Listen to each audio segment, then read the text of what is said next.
Eso es lo que les va a tocar a ustedes cuando comiencen a ejercer la profesión. Tener muy claro de que esta profesión es digna porque es de servicio público. Tener muy claro que esta profesión es fuerte porque está defendiendo el bien público, no el bien de unos particulares, sino el bien público. Y que esta profesión se puede ir al traste y se está yendo al traste porque no merece la confianza de la gente.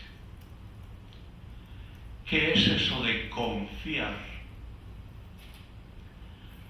Un colombiano muy admirado, Antanas Mockus, hablaba del juego de la confianza, y miren lo interesante que es el juego de la confianza. 3 personas que se paran ahí, una en el centro, las otras 2 a los lados, y el del centro se deja ir, o se cae, o lo retiene el que está al otro lado. Ese lo levanta y entonces se deja ir al otro lado, y comienza ese vaivén, pero siempre sostenido por los que están a los lados. Ese es el juego de la confianza. Que uno está seguro de que no se irá al suelo porque hay quien lo está sosteniendo. Uno puede estar seguro de que esta sociedad es una sociedad que se va a sostener porque hay quien siempre está mirando cuáles son las debilidades de esa sociedad para advertirla y para que se fortalezca ese vacío o esa debilidad. Eso es la prensa. Debe gozar y recuperar esa confianza. Es una de las respuestas que hay a este lío. Factores de crisis, la multiplicación de fuentes, ya hemos hablado de eso. La pérdida del monopolio. Esto ha hecho que a veces se piense que el periodista es prescindible. La subordinación a fuentes y particularmente la subordinación a las fuentes de financiación. Todas esas son las debilidades. Frente a estas debilidades cae el dilema. O se mantienen, no se hace nada para superarlas y el periodismo desaparecerá. O se trabaja para superarlas. Entonces viene una pregunta: ¿cómo la tecnología digital se convierte en un instrumento, una herramienta para superar todo eso?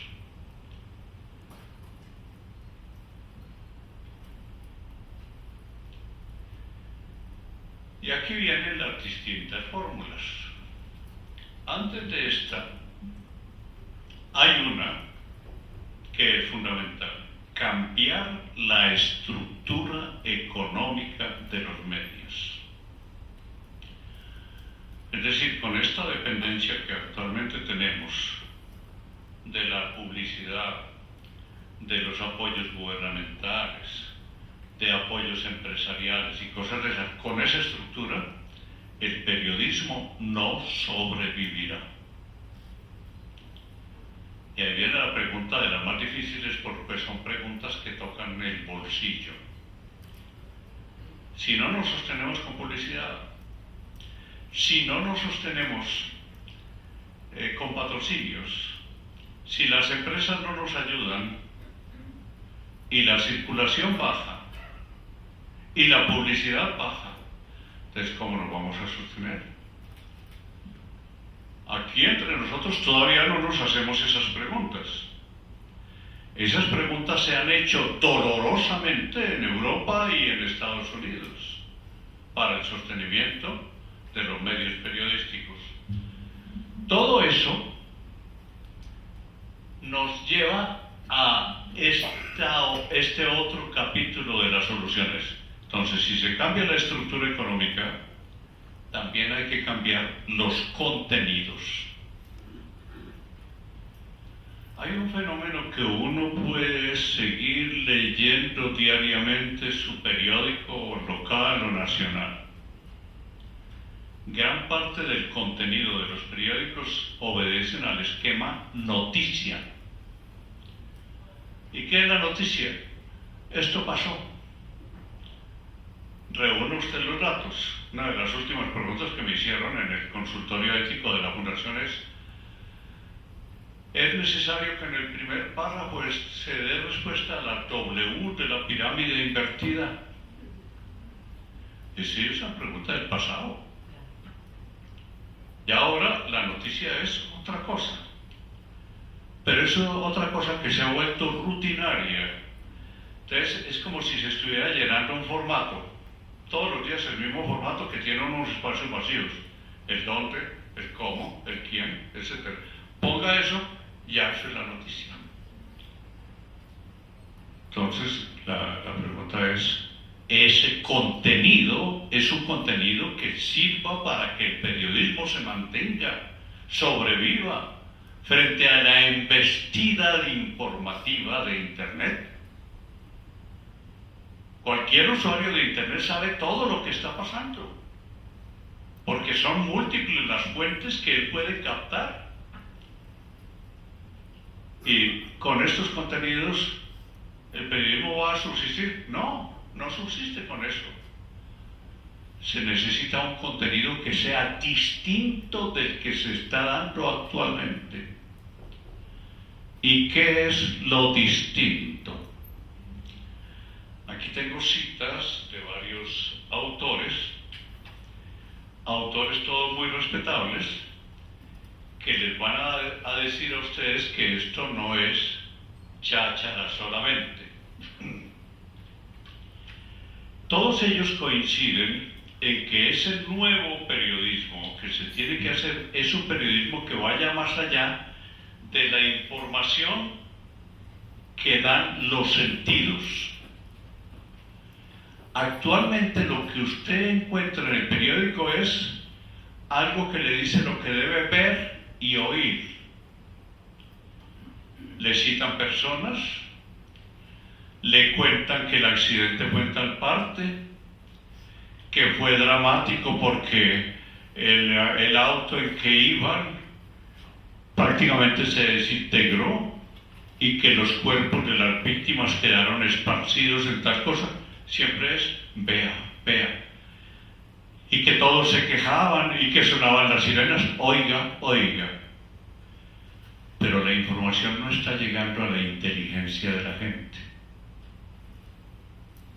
Y allí es donde uno plantea las preguntas. ¿Yo soy solamente para informarle a los sentidos? ¿O soy periodista para estimular la inteligencia de la gente, mover su voluntad y por consiguiente promover cambio? Creo que son 1.820.000 veces que he citado la misma frase. Esta será la 821.000, que es la frase de Gabriel García Márquez. Ser periodista es tener la oportunidad de cambiar algo todos los días. No informamos solamente para responderle a la gente a sus curiosidades. Informamos para notificarle y ayudarle a la gente a entender que la realidad puede ser cambiada por él. Realidades buenas, estimularlas. Realidades malas, trabajar para que eso no se repita. Ese es el objetivo de la información. Eso es lo primero que habría que tener en cuenta cuando se habla de ese nuevo periodismo. Un nuevo periodismo que le hable a la inteligencia de la gente. Otro cambio. De este cambio nos habla, por ejemplo, Umberto Eco. Él acaba de publicar una novela sobre periodismo y un nuevo diario que ofrece unas reflexiones muy interesantes. A mí no me gustó, pero eso es otro asunto. Dice Umberto Eco, ¿está a punto de extinguirse el periodismo? Él se muestra optimista y piensa que sí es posible si los periódicos se le cambian los contenidos. Habría que hacer un periódico para que subsistan, que se convierta no solo en la crítica de la realidad cotidiana, sino en la crítica de la realidad virtual.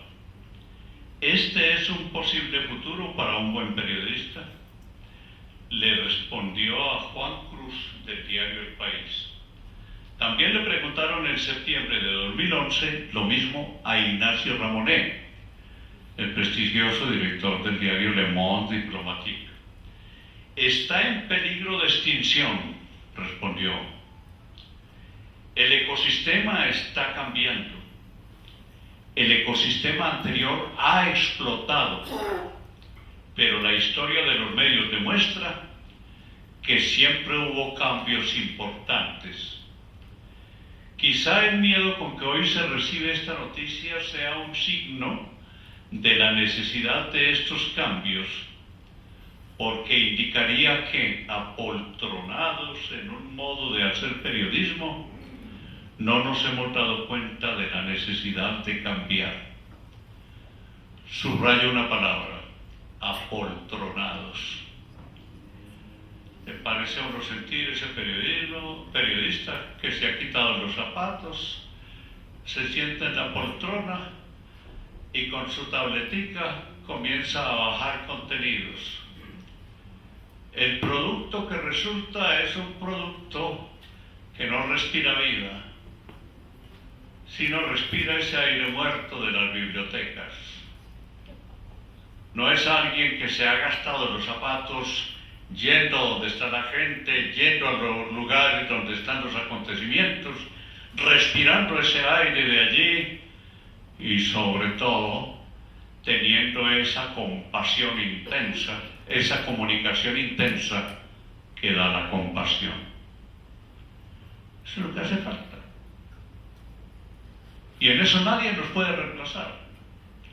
Ningún periodista ciudadano nos reemplaza en eso, porque eso hace parte de nuestra manera de vivir, de ser, de gozar este oficio, convertirse en testigo de la vida, la muerte, las alegrías y las tristezas de la gente. Ramonet, por su parte, se pregunta: ¿qué pide uno hoy a la información? Y aporta una respuesta: que sea fiable.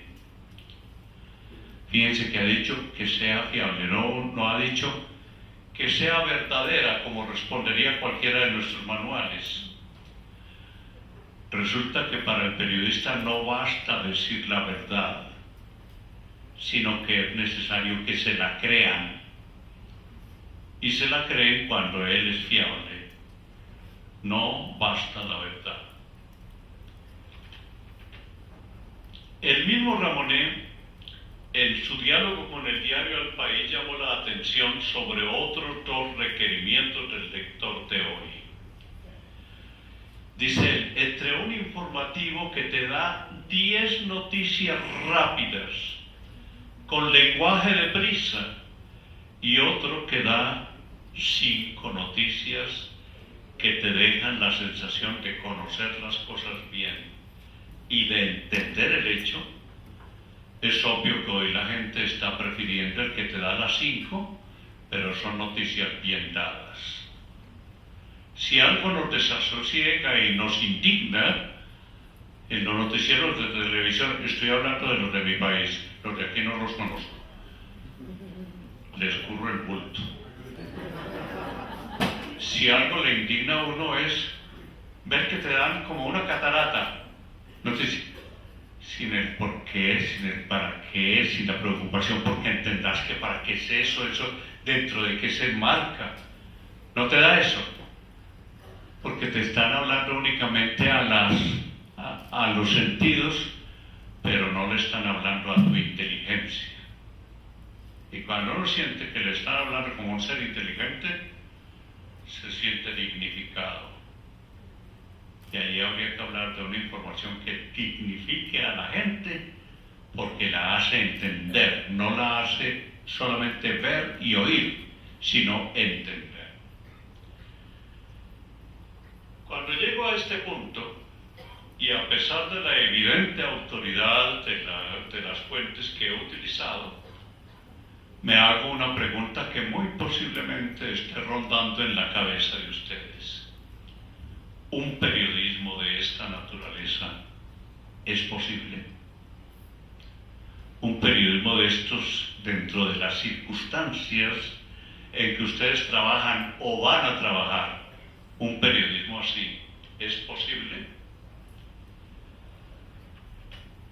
Por eso me preocupé por traer a cuento, a ver si ahora me funciona como esto es para adelantar. No, señor, es para atrasar. Esto es para adelantar. Primer elemento. El periodismo del futuro tendrá que crear una nueva relación con el lector. No puede ser la que hay hasta hoy. ¿Y por qué criticamos la de hoy? Porque en este momento el lector, el oyente o el televidente son simples clientes. El señor que va a vender publicidad, el periodista llega a pedir publicidad a una gran empresa que tiene un presupuesto así de gordo y de ese yo voy a sacar una parte. La primera pregunta que te hacen es: ¿y su periódico qué circulación tiene? Y luego una más especializada: ¿cuál es el nivel económico promedio de los que leen su periódico? Y de repente te encuentras negociando a los lectores, oyentes o televidentes. Si son muchos, hay la posibilidad que tengas una buena pauta. Si son muchos y además de poder adquisitivo, aumentan las facilidades de tener buena pauta. Pero si son poquitos, o si son de barrios marginales y demás, que no van a cambiar la nevera cada año, esos en realidad cuentan poco. Estás negociando tanto a los lectores como al bolsillo y la economía de los lectores. Eso es infame, pero es lo que está sucediendo. Entonces, hay que cambiar la nueva relación con el lector, que llegará a ser socio, no cliente. Me dijeron que esto tiene una cosa muy bonita: es socio, no cliente, la tecnología. Segundo, hay que crear audiencias. Y las audiencias se crean con los contenidos. Si yo estoy dando siempre como contenido la noticita curiosa, el becerro que nació con 2 cabezas y cosas de circo y demás, es una audiencia que solo aprecia el circo. Si yo estoy dando contenidos de sexo y estoy enseñando todas las posiciones y todas las posibilidades en materia de sexo, vas a tener una audiencia que solo reacciona sobre contenidos de sexo. Si yo, por el contrario, estoy contando todos los crímenes en detalle y contando la organización que tiene la mafia y la circulación que tiene entre nosotros, las drogas y demás, voy a crear una audiencia que solo se interesa por esos asuntos y que va a comprar a lo que valga lo que se está produciendo en Colombia en elogio o en difusión de Pablo Escobar, de las prepago y de todas esas cosas. Es una audiencia que solo entiende ese lenguaje. Pero si yo creo una audiencia de gente que exige información inteligente, las cosas cambian. Y resulta que todo dentro de este cambio de la tecnología digital está conduciendo a exigir que se informe algo más de lo que el periodista ciudadano me puede informar. Y allí es donde entra el periodista que se ha especializado y que ejerce su profesión a plena conciencia. Es lo que significa esto de crear audiencias.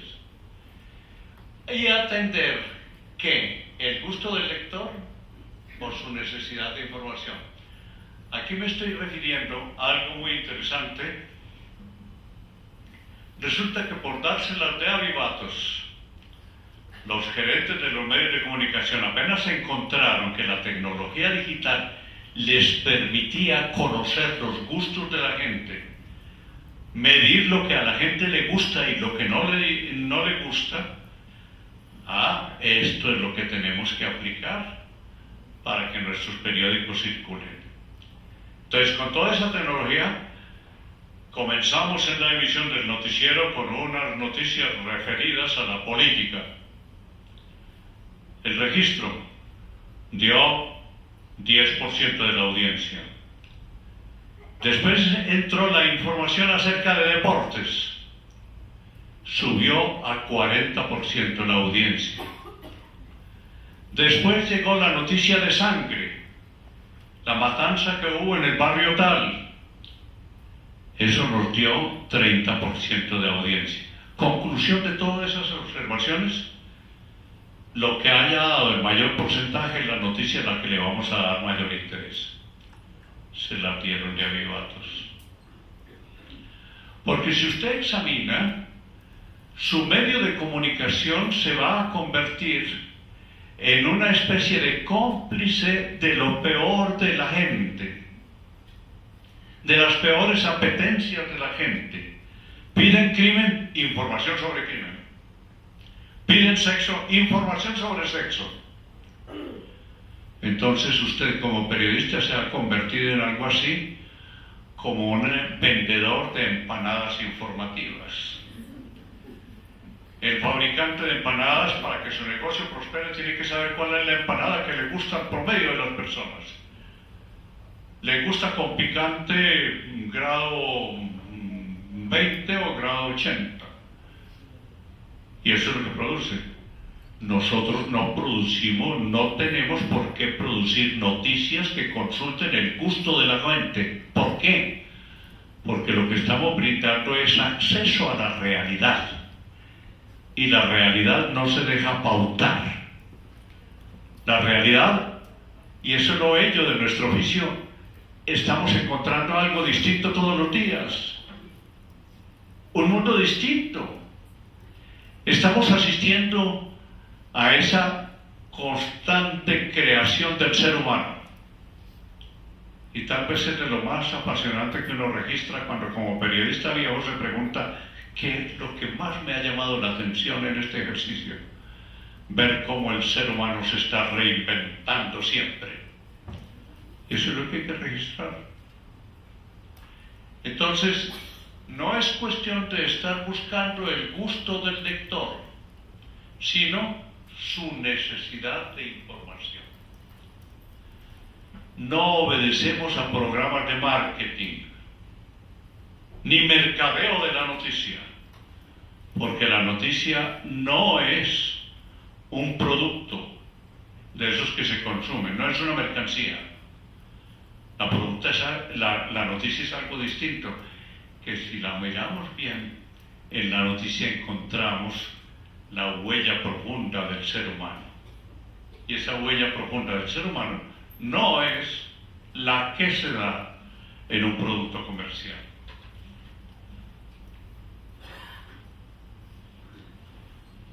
Y aquí estaba esperando la llegada de esta diapositiva, porque aquí está la demostración de lo que se está haciendo para responder a las exigencias de la cultura digital. Miren, este de arriba es el Huffington Post. Una de las respuestas más inteligentes y creativas a la necesidad de una información distinta. Ustedes pueden abrirlo porque está muy fácil. www.huffingtonpost.com. Conozco mejor la historia de este diario digital. Mediapart es el diario creado en París por un antiguo subdirector del periódico Le Monde.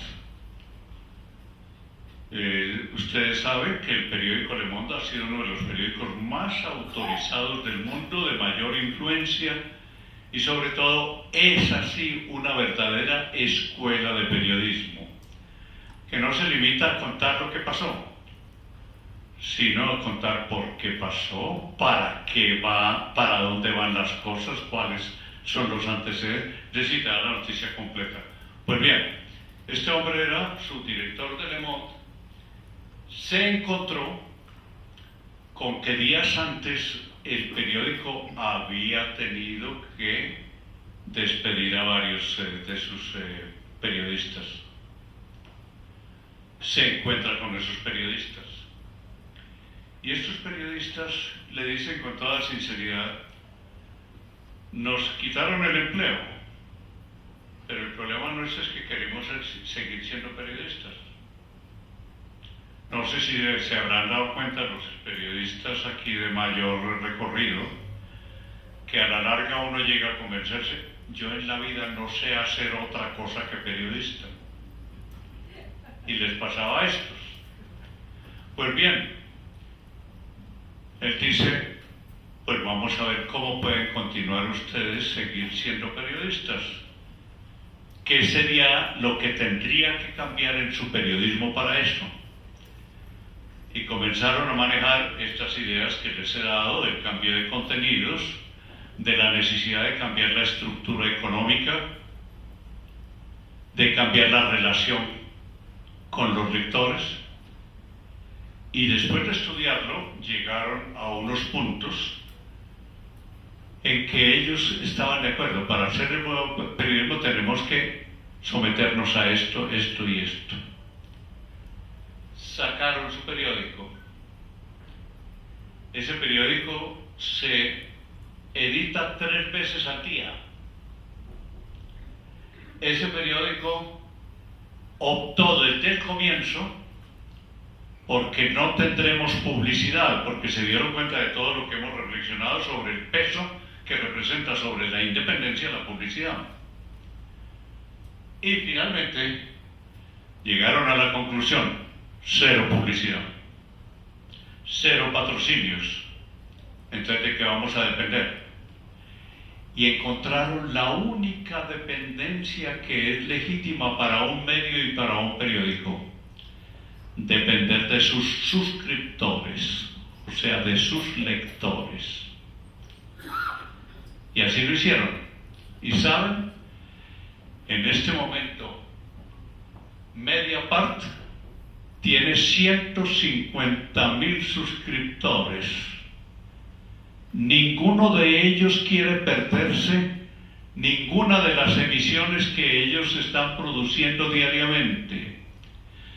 Sobre todo, ninguno de ellos quiere perder algo que los lectores siempre habían soñado tener: un lugar donde pudieran expresarse. De modo que en Mediapart, cualquiera de los suscriptores resuelve exponer un punto de vista, allí tiene un espacio. Y un espacio en que puede entrar a discutir con otras personas que también son suscriptores. Es decir, todos ellos se sienten dueños de Mediapart, pero al mismo tiempo se sienten con un lugar de expresión. Esto es lo que se está haciendo, lo cual nos está demostrando que todo esto de que venimos hablando sí es posible. Un nuevo periodismo es posible. Quería finalmente compartirles algunas de las opiniones que hay sobre esto que está sucediendo. Son opiniones en que se afirma que no se trata de una catástrofe, sino de una excelente oportunidad para volver a lo mejor del periodismo.